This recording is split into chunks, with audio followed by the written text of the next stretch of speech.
15 जुलाई 2020 एक ऐसा दिन जब पूरा इंटरनेट हिल चुका था। This 17-year-old just hacked Twitter. सोचो, आप अपना ट्विटर खोलते हो और अचानक देखते हो कि एलन मस्क ट्वीट कर रहे हैं, बिटकॉइन भेजो, मैं तुम्हें डबल वापस दूंगा।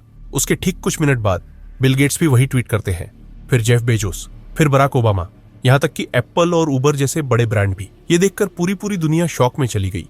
सभी यही सोच रहे थे कि ये लोग फ्री में करोड़ों डॉलर्स के बिटकॉइन क्यों बांट रहे हैं, लेकिन फिर भी काफी लोगों ने इन पर विश्वास करके अपने बिटकॉइंस डबल होने के लिए इनके वॉलेट में भेज दिए, क्योंकि ये कोई रैंडम अकाउंट्स नहीं थे। ये थे दुनिया के सबसे पावरफुल लोगों के अकाउंट्स। लोगों ने सोचा शायद ये कोई चैरिटी कैंपेन है, शायद कोई इमरजेंसी हेल्प है, लेकिन हकीकत काफी अलग थी। ये सब एक स्कैम था।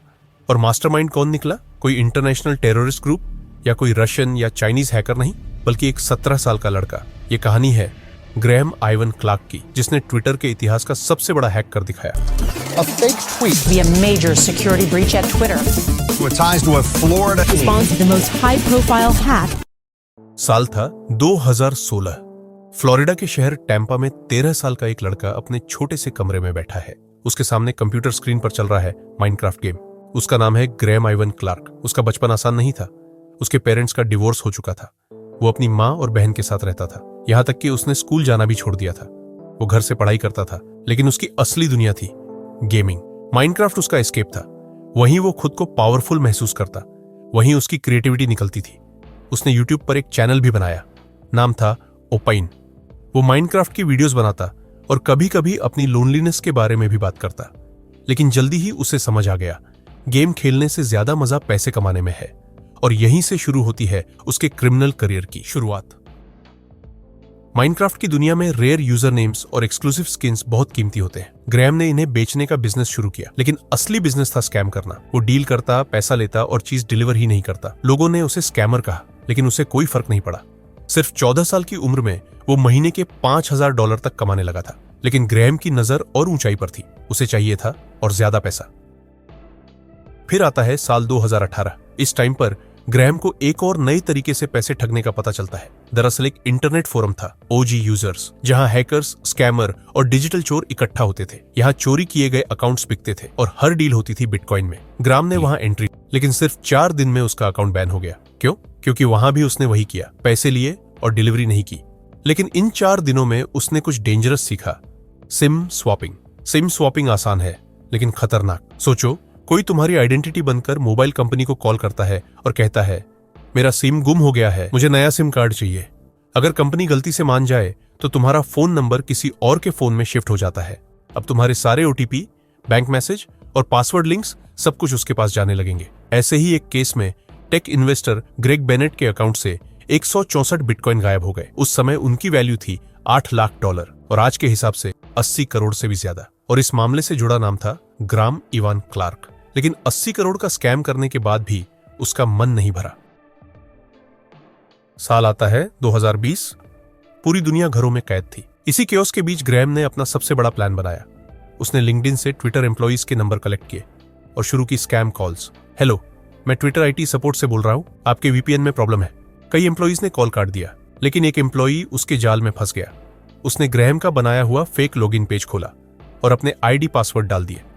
और बस यही तो ग्रैहम चाहता था। उसे ट्विटर में एक्सेस मिल चुका था। हालांकि शुरुआत में ये एक्सेस छोटा था, लेकिन फिर उसने कुछ और एम्प्लॉइज को इसी तरह स्कैम करके ज्यादा एक्सेस पा लिया। और अब की बार उसे जो एक्सेस मिला था वो था ट्विटर के लीगल डिपार्टमेंट का। यानी वो अब किसी भी अकाउंट का ईमेल बदल सकता था, पासवर्ड रीसेट कर सकता था और पूरा कंट्रोल ले सकता था, जिसे टेक्निकल टर्म्स में गॉड मोड बोलते हैं। लेकिन एक्सेस मिलने के बाद भी एक दिक्कत थी, इतना बड़ा काम वो अकेले नहीं संभाल सकता था। यहीं पर उसने अपने पार्टनर्स जोड़े। 19 साल का मेसन शेपर्ड इंग्लैंड से, नीमा फिसेली ऑरलैंडो से और तीसरा जोसेफ ब्रिटेन से। इनमें से कोई अकाउंट्स बेचता, कोई बायर्स ढूंढता, कोई नाम छिपाता। और ग्रैहम था मास्टरमाइंड। उसने खुद का नाम रखा कर्क, ताकि उसकी असली आइडेंटिटी बाहर ना आ सके। और इसके बाद शुरू होता है असली game. First step, account sales. OG users पर फिर से अकाउंट बनाया गया। किसी भी ट्विटर अकाउंट की कीमत $2500, $3000, यानी भारतीय रुपए में करीब 2 लाख रुपए। यह कीमत सुनने में ज्यादा लग सकती है, लेकिन रेयर यूजर नेम्स के लिए यह बहुत कम थी। लेकिन यह बस शुरुआत थी।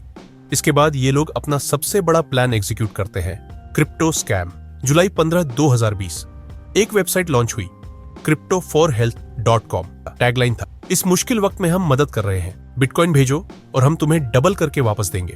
अब उसे चाहिए था सिर्फ रीच, और रीच उसके पास पहले से थी, दुनिया के सबसे पावरफुल ट्विटर अकाउंट से। उसी दिन शाम 4:17 इलन मस्क के अकाउंट से ट्वीट आया, फिर बिल गेट्स, फिर जेफ बेजोस, फिर बराक ओबामा, फिर एप्पल, उबर, मिस्टर बीस्ट, सबके अकाउंट से। कुल 130 से ज्यादा अकाउंट्स हैक हुए, 45 से सीधे ट्वीट्स किए गए। कुछ ही घंटों में ग्रेहम की वॉलेट में पहुंच गए $1,80,000 वर्थ बिटकॉइन। पूरी दुनिया पैनिक में थी।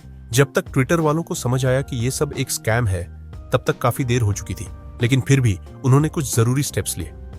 इमरजेंसी लॉकडाउन लगाया गया, वेरीफाइड अकाउंट्स को ट्वीट्स करने से रोका गया, यहां तक कि ट्विटर का पूरा सिस्टम बंद करना पड़ गया। लेकिन स्कैम तो हो चुका था। सिर्फ 2 हफ्तों में FBI ने इन सभी हैकर्स को ट्रैक कर लिया। मैसन शेपर्ड इंग्लैंड से अरेस्ट, नेमा फिसेली ऑरलैंडो से, जोसेफ ओकॉनर स्पेन में पकड़ा गया, और मास्टरमाइंड ग्रेहम क्लार्क फ्लोरिडा से अरेस्ट। क्योंकि लॉकडाउन चल रहा था, इनकी सुनवाई जूम पर हुई, लेकिन हैकर्स ने जूम कॉल हैक कर ली। स्क्रीन पर पोर्न, म्यूजिक और कैओस चलता रहा। आखिरकार ग्रेहम को 3 साल की सेंटेंस मिली। क्योंकि वो 17 साल का था, उसे जुवेनाइल डिटेंशन सेंटर भेजा गया। ग्रेहम कोई सुपर टेक्निकल हैकर नहीं था, उसने कोई कॉम्प्लिकेटेड कोड नहीं लिखा, उसने बस किया सोशल इंजीनियरिंग, लोगों को धोखा दिया, एम्प्लॉइज को मैनिपुलेट किया, और यही सबसे डेंजरस वेपन साबित हुआ। इंटरनेट पर सबसे बड़ी कमजोरी टेक्नोलॉजी नहीं होती, बल्कि इंसान खुद होता है। अगर आपको ये कहानी पसंद आई हो तो वीडियो लाइक करें और चैनल को सब्सक्राइब करें। मिलते हैं बहुत जल्द एक और ऐसी ही माइंड ब्लोइंग स्टोरी के साथ।